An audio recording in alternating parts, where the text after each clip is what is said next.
Hello everyone, welcome back to the channel. Today we're going to be talking about the new Netflix movie Fear Street Part 1, 1994. Stick around. Alright everyone, as I said, we're going to be talking about Fear Street Part 1, 1994. And it's called Part 1 because apparently there are going to be 3 of them. It is a trilogy, all going to be released on Netflix 1 week apart. The first one is 1994. I'm just going to start by saying I had no idea about this movie, just anything about it. I didn't know what was coming out. I didn't know the title. I didn't know anything. I hadn't seen a trailer. I just haven't heard anything about this movie, which is bizarre for me because I usually keep up with that stuff.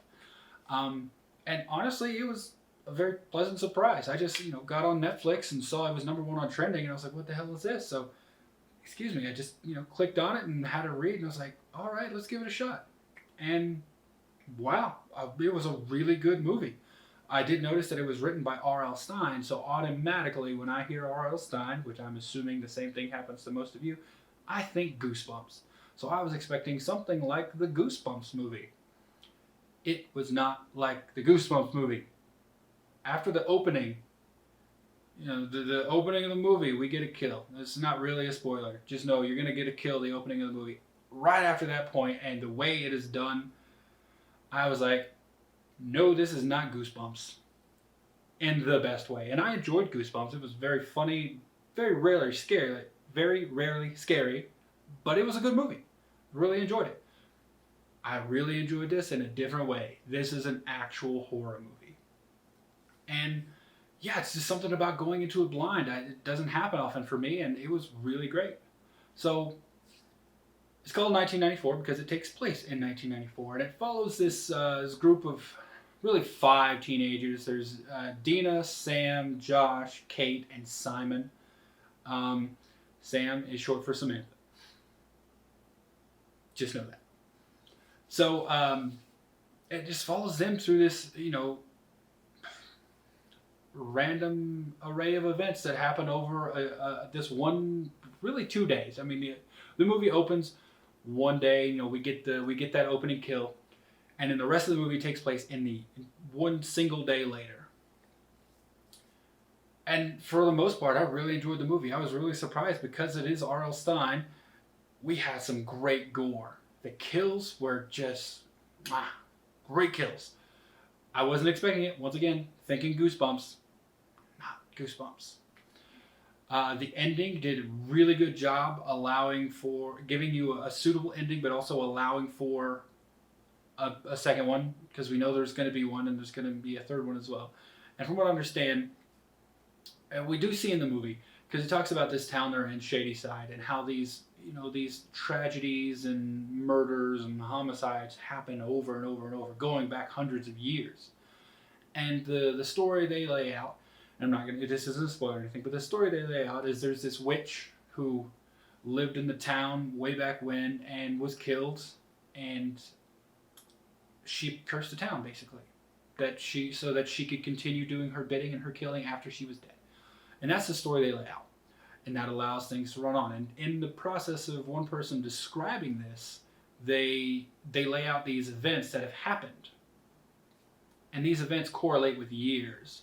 And I assume, because I believe the second one is going to be Part 2, 1978.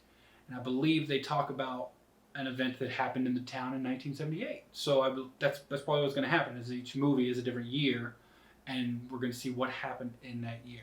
But overall, it was just, like I said, it was a great movie. It just kind of came out of nowhere. There is one little thing that kind of got me about it. And maybe it won't get you, maybe, no one else is going to have an issue with it. But here's the thing.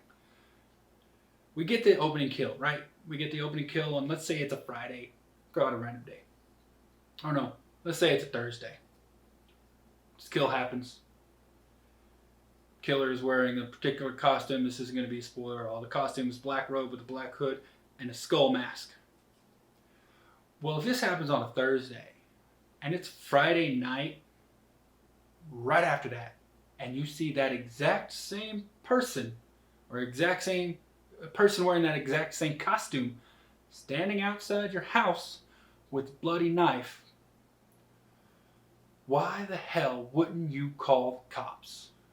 Why would you just assume oh, it's just someone playing a prank. Oh, there's nothing to be worried about. Let's just go confront this person.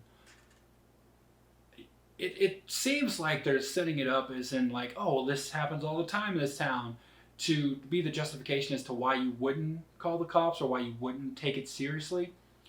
But in my opinion, that's even more reason to take it seriously. Like, if I knew that happened yesterday and I see that person standing outside my house, I'm like, oh, tonight's the night I die. Maybe call the cops.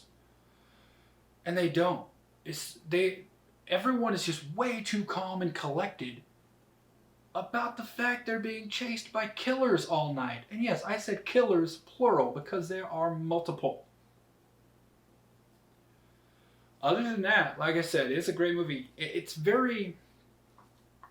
gives me very much a Scream vibe because it's a teenage slasher. They're all in high school.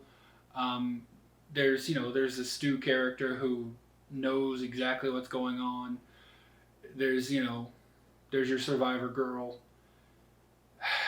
or final girl, if that's what you want to call her. But it's very much in the vein of Scream, in my opinion. It's also, cinematography-wise, the way it looks, I get a really strong American Horror Story 1984 vibe. Like, color scheme, the way it looks, like it gives me a very strong American Horror Story 1984 vibe. So if you take like Scream and set it in a American Horror Story 1984 video, the way it looks, and throw in some supernatural elements in there, you pretty much get this movie. So if you liked those, which most people I know do, you're gonna like this movie. And hell, it's on Netflix. So if you pay for Netflix already, it's free. So why not give it a watch? Honestly, it's worth your time.